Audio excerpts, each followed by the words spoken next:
Conçu et utilisé par la Luftwaffe pendant la Seconde Guerre mondiale, le Messerschmitt Me-163 Comet est connu pour être le seul chasseur à propulsion par fusée qui est entré en combat et le premier avion à dépasser les 1000 km/h.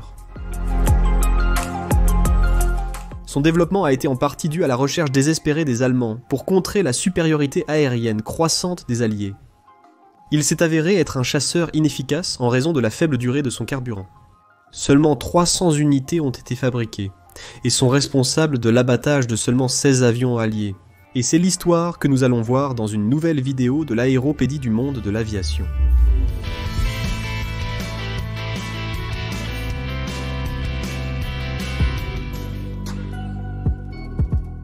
Le développement de cet avion a commencé en 1937, sous la direction de l'ingénieur aéronautique Alexander Lippisch.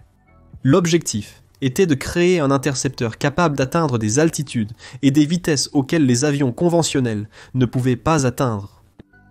Le résultat a été un design radicalement innovant, avec une structure aérodynamique sans queue et une unité de propulsion basée sur un moteur de fusée de la société Walter. Le moteur utilisait un mélange de carburant hautement volatile, du peroxyde d'hydrogène concentré et une solution de permanganate de calcium dans l'eau, ce qui fournissait une poussée énorme, mais au risque significatif pour le pilote. C'était vraiment dangereux, et a coûté la vie à pas mal de bons pilotes. L'un d'eux, par exemple, était Hasso von Paul, dont on n'a retrouvé que la combinaison anti-acide après avoir eu un accident dans son ME-163. L'utilisation de tels propulseurs a conduit à la décision de construire un fuselage en métal, et comme le constructeur Deutsche Forschungsanstalt für Segelflug ou l'Institut de recherche sur les planeurs, où travaillait le docteur Alexander Lippisch, ne disposait pas des moyens pour cela, la fabrication du fuselage a été sous-traitée au début à Heinkel, mais après qu'ils n'ont pas soutenu le projet, il est allé à Messerschmitt à la fin de 1939. La société Walter avait à ce moment-là développé sa fusée 203B de 750 kg de poussée pour l'assistance au décollage des avions lourds, et travaillait déjà sur une unité encore plus puissante. Lippisch a reçu l'ordre de concevoir un intercepteur à montée rapide utilisant ce nouveau moteur, et on lui a dit de ne pas s'inquiéter de la faible autonomie de vol, car il s'agirait d'un avion de défense ponctuel, qui ne décollerait que lorsque les bombardiers seraient pratiquement au-dessus de lui. Il a été désigné comme Me-163B, car le A était réservé pour une série de 6 prototypes. Le premier Me-163B a volé seul comme un planeur remorqué par un Messerschmitt Bf 110. Le pilote d'essai, Dietmar, a été enchanté par le vol de cet appareil, et a même dit qu'il était un si bon planeur qu'il résistait même à atterrir, atterrissant presque toujours hors piste.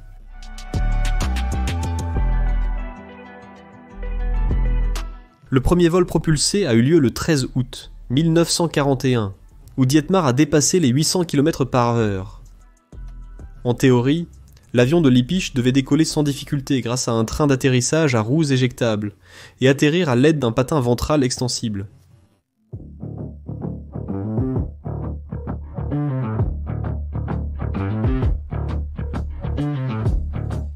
Le Comet était capable d'atteindre des vitesses supérieures à 950 km/h et de monter à une altitude de 12 000 mètres en seulement 3 minutes. Toutefois, ces aptitudes s'accompagnent aussi de contraintes majeures. Le temps de vol opérationnel était extrêmement court, et une fois le carburant épuisé, l'avion devenait un planeur, le forçant à atterrir coûte que coûte.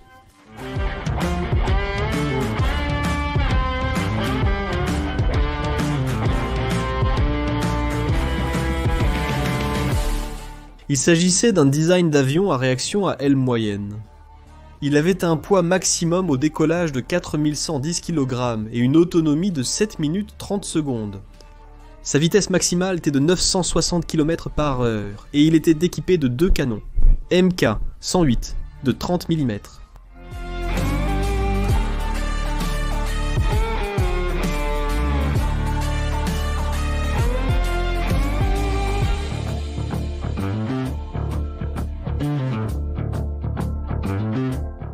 La plupart des premiers Comet armés ont reçu 2 canons automatiques à haute vitesse Mauser MG150 et un de 20 mm.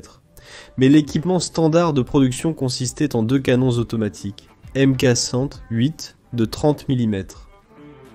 Les avions de série étaient équipés du nouveau moteur Walter Type 509, qui pouvait être réglé de 100 à 1500 kg de poussée au niveau de la mer.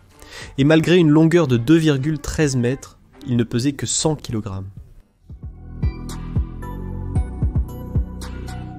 En théorie, cet avion devait décoller sans difficulté grâce à un train d'atterrissage réutilisable et atterrir à l'aide d'un patin ventral extensible, mais cela n'était pas du tout facile. Il avait une inefficacité marquée du gouvernail de direction à basse vitesse, qui même avec un léger vent latéral pouvait complètement déstabiliser l'avion. Les atterrissages n'étaient pas du tout doux. Comme il n'avait pas d'amortissement sur son patin ventral, il pouvait même blesser la colonne vertébrale du pilote, ou si l'un de ses impacts affectait le système de propulsion, il pouvait provoquer une explosion fatale avec le peu de carburant restant. Ici, Sergio Hidalgo va nous montrer le Comet au Musée national de l'Air Force des États-Unis, à Dayton, Ohio. Un musée que je rêve de visiter depuis de nombreuses années, surtout pour faire les vidéos d'Aéropédia, que j'aime faire avec l'avion à côté. Sergio a pu le rencontrer. Je vous invite à voir sa chaîne et sa chaîne secondaire derrière Sergio Hidalgo. Mais cette fois-ci, c'est Sergio qui est à côté de l'avion pour que vous voyez la taille qu'il a, et il nous explique quelques détails que nous allons également continuer à voir dans la vidéo. Un Messerschmitt Me-163. Cet avion était utilisé par les Allemands pour l'interception. En fait, c'est essentiellement un planeur qui utilise un moteur à réaction pour monter très rapidement. Et ensuite, lorsque le carburant est épuisé, pendant ce court laps de temps où le carburant est allumé, il doit intercepter les ennemis. Et ensuite, il doit simplement planer pour atterrir, parce qu'il n'a plus de carburant. L'une des choses les plus intéressantes est qu'il n'a pas de stabilisateur horizontal. Et ensuite, les Américains l'ont pris. De plus, beaucoup d'unités de celui-ci ont été fabriqués. Donc les Américains en ont obtenu quelques-uns. Et par la suite, dans les années après la guerre, ils ont pu étudier tout le sujet du vol sans stabilisateur horizontal, ce qui est connu comme flying wing, l'effet volante. Comme le dit justement Sergio, ce sont des avions sans queue, conçus par Alexander Lippisch. Ils ont été les précurseurs de nombreux avions sans queue américains, comme le Northrop X-4 Bantam, ou le Convair Axef 92.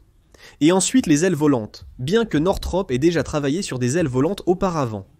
Je salue Sergio Hidalgo. N'oubliez pas que vous pouvez aller voir sa chaîne du même nom ou derrière Sergio Hidalgo, qui a une série de vidéos où il parcourt ce musée aéronautique. Comme il était très dangereux à opérer, la Luftwaffe a dû prendre des mesures de sécurité extrêmes dans l'utilisation du Comet. Les pilotes et le personnel au sol portèrent des combinaisons spéciales pour manipuler cet avion. Au début de 1943, le premier escadron spécial d'évaluation du Meincy 3B a été constitué. En décembre 1943, les Alliés ont eu les premières preuves de l'existence du Comet grâce à des photographies prises dans cette première base.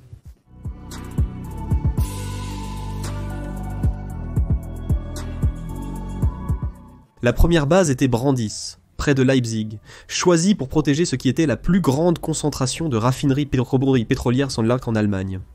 Mais à cette époque, le programme de développement avait de nouveau été retardé en raison d'une incursion de bombardement du type d'avion que le Comet devait intercepter. Les usines de Messerschmitt ont été gravement endommagées lors d'une attaque menée par des avions B-17 en août 1943, où la majorité du lot de présérie a été détruite. Le premier combat a eu lieu le 28 juillet 1944, où 6 Comets ont décollé contre une formation de 596 quadrimoteurs B-17 qui se dirigeaient vers les raffineries de Leuna-Messerburg. Les Moi-163 n'ont pas réussi à abattre un seul avion, principalement en raison de leur vitesse d'approche excessive, et en plus, certains d'entre eux se sont perdus lors des atterrissages. Il y a ensuite eu d'autres incursions de bombardiers B-17, où ils ont réussi à abattre des avions, mais avec plus de pertes de Comets.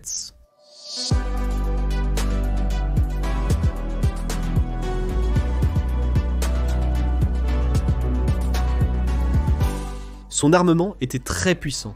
Les canons Rheinmetall Mk-108 de 30 mm tiraient des projectiles capables de détruire un chasseur avec un seul impact et de causer de graves dommages aux bombardiers, voire de les abattre avec 3 ou 4 impacts. Mais la cadence de ces canons était très faible et leurs munitions étaient rares. Ils n'avaient guère que 60 projectiles. Lorsque le MOI 163 entrait en combat contre les bombardiers, ils dépassaient leur vitesse de près de 400 km/h, n'ayant guère de temps pour lâcher une petite rafale et, probablement en raison de la faible cadence de tir, la cible se trouvait entre 2 projectiles lancés et ne pouvant faire que quelques passages, compte tenu de la courte autonomie de seulement 5 ou 6 minutes. Alors, une fois le carburant épuisé, il se transformait en planeur, et en une cible très facile pour les nombreux chasseurs qui escortèrent les raids de bombardiers.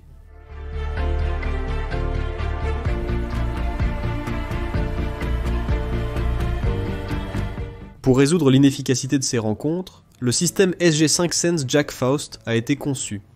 Il consistait en 10 canons courts verticaux de 50 mm, montés sur les racines des ailes. Cette arme se déclenchait automatiquement lorsqu'une cellule photoélectrique recevait moins de lumière lorsque l'avion passait sous la cible. Ce système a été testé le 10 avril 1945 et a assez bien fonctionné, mais il était déjà trop tard même pour les idées ingénieuses. La guerre s'est terminée avant que cet avion extraordinaire ne puisse influencer le cours de la guerre. Bien que certains experts estiment que, s'il avait été mis en service des années plus tôt, il aurait pu changer radicalement l'issue des batailles aériennes dans le ciel allemand.